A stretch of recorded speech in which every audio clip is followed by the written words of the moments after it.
I realise that today is Wednesday, although by the time I upload this, then obviously Wednesday will probably be a distant memory.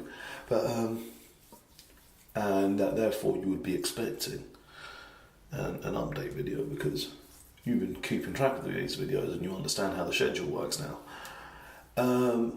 However, being that I think the last day of Movember is Friday, I'm thinking postpone the update video and just make it a recap video to show the whole thing, or not recap but a summation video.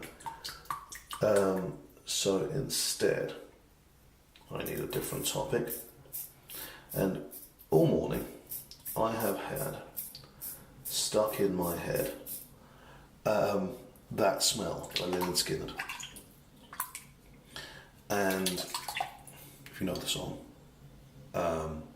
then you will know why. Well, you'll have an idea of why. If you don't know the song, go listen to it, otherwise spoilers.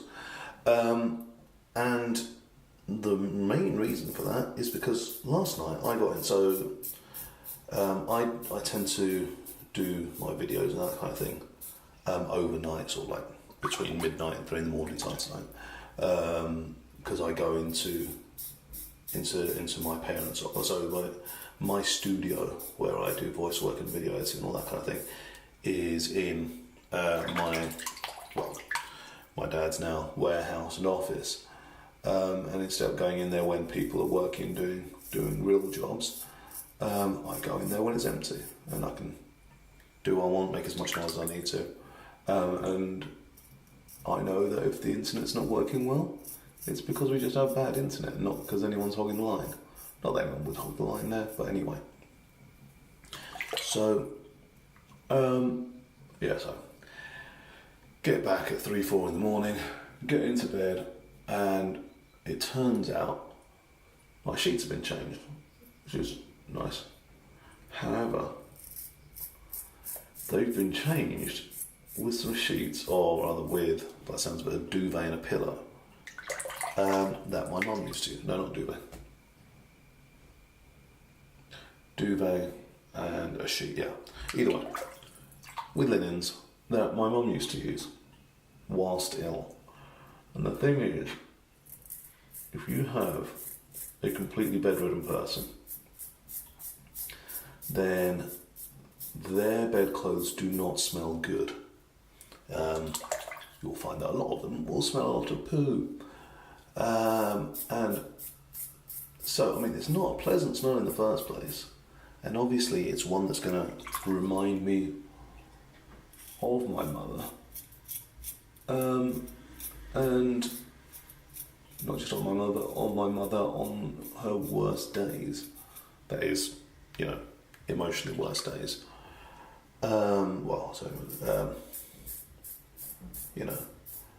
The days when she was most distressed and most pain, that kind of thing.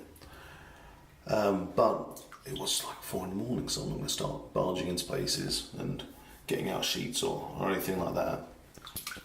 So we just had to kind of put up with it. And this is all part of the emotional aftermath. So we're not yet done with all the paperwork aftermath or anything like that, so I think that's going to have to be tomorrow's video regardless, because otherwise I'm out of time. But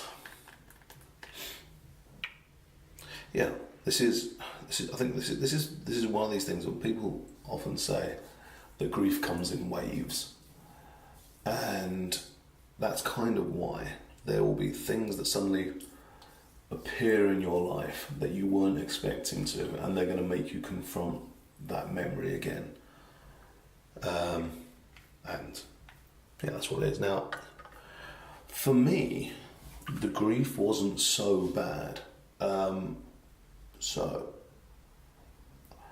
Because I was the person, so not just the person. So I mean, I didn't do that much of the day-to-day, sort of like the cleaning and that kind of thing, because she didn't like me doing that. She didn't think that was the right thing to do. But I was the person who had to talk to doctors, take her to the hospital and that kind of thing, and organise all the medicine charts and make sure everything was being taken, made decisions on what painkillers to give when and that kind of thing. And so I was probably the person most aware of her actual condition. So I would, like, my dad would go and see a doctor, and they would say, oh yeah, so we've got all these things that we can do. She has all these chances and everything, and so as far as my dad's concerned, she had lots of fighting chances. Whereas with me, they were more willing to be a bit bleak. Also because of the way I present myself, as quite easygoing with these things and willing to listen to bad news. And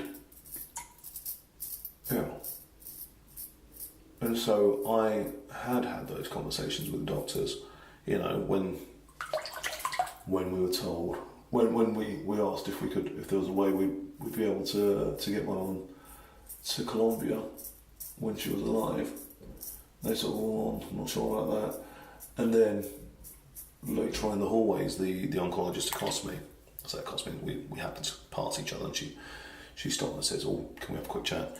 And saying, your mother is very weak, and a flight, especially a long haul flight, would kill her. She wouldn't survive the flight without hyperbolizing or anything like that. She was too weak. I know this was now quite a few months ago. And it's the same sort of thing. So when she went into the hospital about a month ago, she went into the hospice because I'd seen that she was getting very weak. And our hope at that point was that she would get stronger so that she would be able to go back into chemotherapy. And so here she was getting weak, so it's like, no, she goes to hospice and they might be able to help her. And they did. She got much better. But the state she was in when she went in, when she was barely awake at all, the consultant there, he had a chat with my dad and everything, but he wasn't able to say to my dad is that he wouldn't have been surprised if she had died that week, if not that weekend. She went in on Friday, so no, she didn't. Potentially, because all of her organs kept working all the way through it. There was not massive organ failure or anything like that. Regardless, they wouldn't take any of her organs for donation, just because when that happens, it's just, I don't know, it's too much risk of something having gone wrong or something. And yeah, so with me, he was willing to say, you are very much looking at endgame here, and you need to be ready for that. And so I was somewhat, obviously not entirely. It's one of the things with doctors is, at least in my experience, the doctors and medical professionals that I've seen over the past 2 years, they like a euphemism. They're not going, well, whether they like it or not, I don't know. I'm sure amongst themselves, potentially, they're going to be a bit more frank. But with family, they're not going to say, we're expecting her to die or something like that. They're going to say she's a very weak woman, she's not in a good way, she's, they're going to dance around the issue. And I think half the reason for that is so they can get a good gauge of how the person is reacting to the news.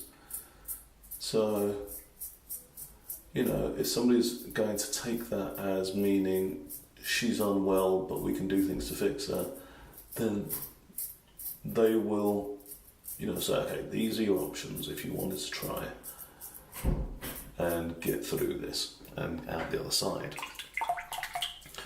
Whereas, if they see that actually you are taking that to mean that death is a possibility, then potentially, depending, I suppose, how you react to that, they can gauge, they can alter the conversation.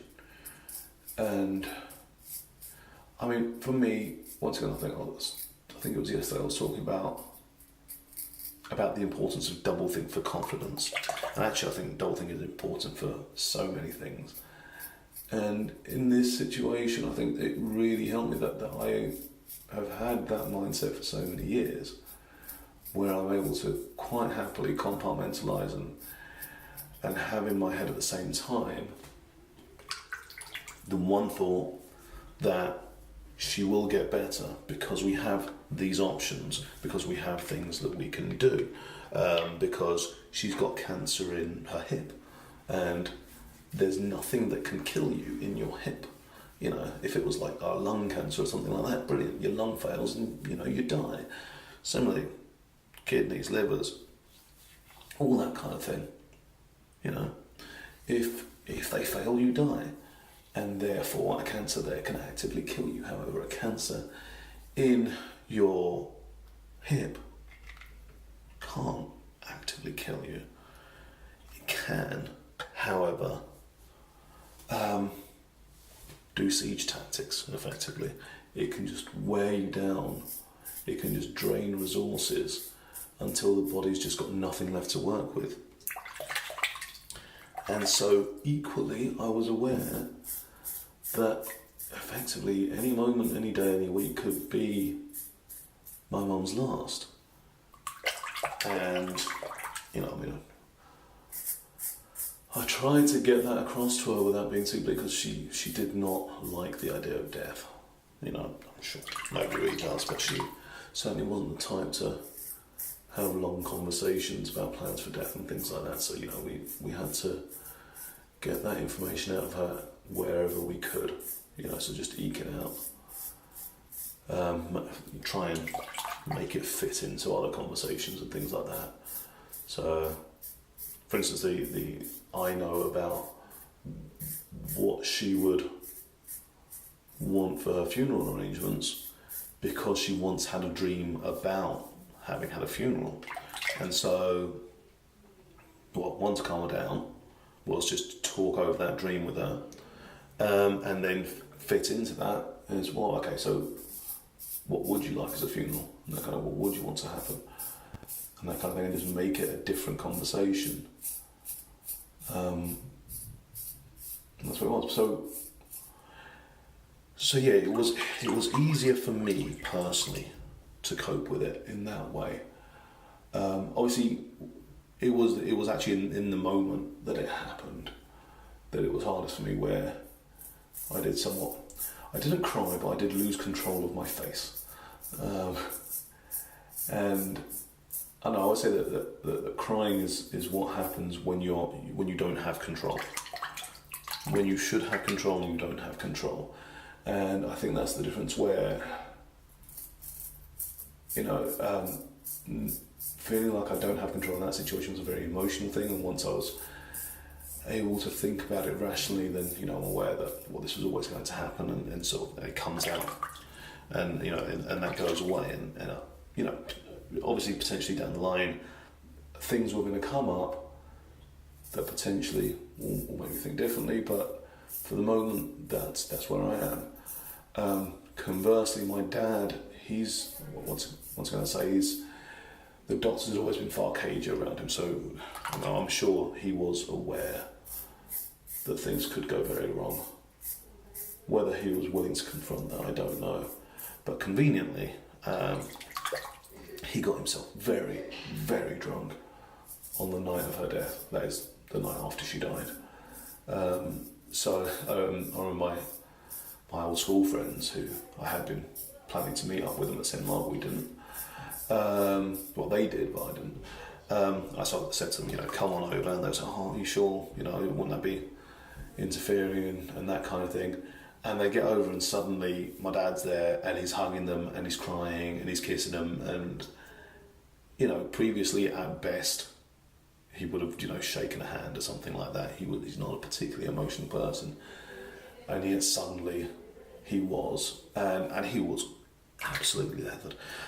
You know, getting into bed that night was a massive chore, but it was so useful for him to get that out of his system, you know. And it's I hate to think that there is a world in which he would have just been stoic about it and just bottled it all up, because that would be terrible.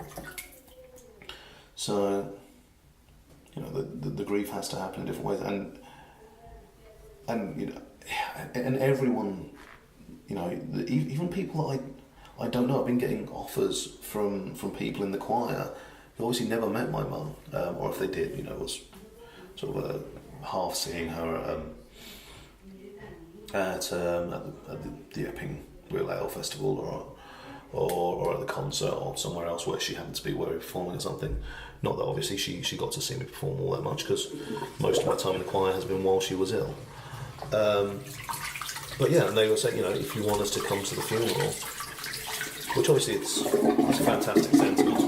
I am lucky enough to have good friends from school and that kind of thing, who are still good friends, who actually knew her and who grew up knowing her and everything, and so I think they're more likely to be the people that would be appropriate to have at the funeral. I think it's going to be, I mean, first of all, it's going to be 2 funerals, because much like when you marry somebody from another country, you have to have 2 weddings for each country. So if you die in another country from when you were born, then you have to have 2 funerals. So we're going to have a basic one. I say basic one. We're going to have one for her cremation. And that's going to be for all the people in England who want to come and see her, and there will be a lot of them. And then we can have the proper one, if you will, in Colombia for all the family and the friends she had over there. And yeah, and everyone's just going to have to come to terms with it. So yeah, I'm not sure what point I was trying to make with this video, but that's what it is.